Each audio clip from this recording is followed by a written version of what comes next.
पाप का प्रायश्चित। तेनालीराम ने जिस कुत्ते की दुम सीधी कर दी थी, वह बेचारा कमजोरी की वजह से 1-2 दिन में मर गया। उसके बाद अचानक तेनालीराम को जोरों का बुखार आ गया। एक पंडित ने घोषणा कर दी कि तेनालीराम को अपने पाप का प्रायश्चित करना पड़ेगा, नहीं तो उन्हें इस रोग से छुटकारा नहीं मिल पाएगा। तेनालीराम ने पंडित से इस पूजा में आने वाले खर्च के बारे में पूछा। पंडित जी ने उन्हें 100 स्वर्ण मुद्राओं का खर्च बताया। लेकिन इतनी स्वर्ण मुद्राएं मैं कहां से लाऊंगा? तेनालीराम ने पंडित जी से पूछा। पंडित जी ने कहा, तुम्हारे पास जो घोड़ा है उसे बेचने से जो रकम मिले वह तुम मुझे दे देना। तेनालीराम ने शर्त स्वीकार कर ली।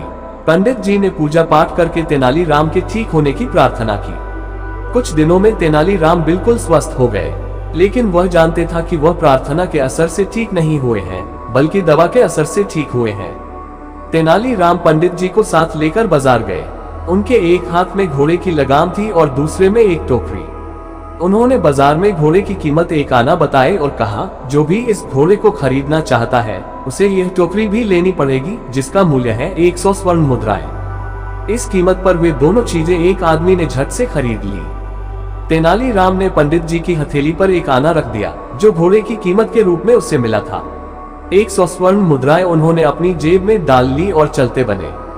पंडित जी कभी अपनी हथेली पर पड़े सिक्के को तो कभी जाते हुए तेनालीराम को देख रहे थे।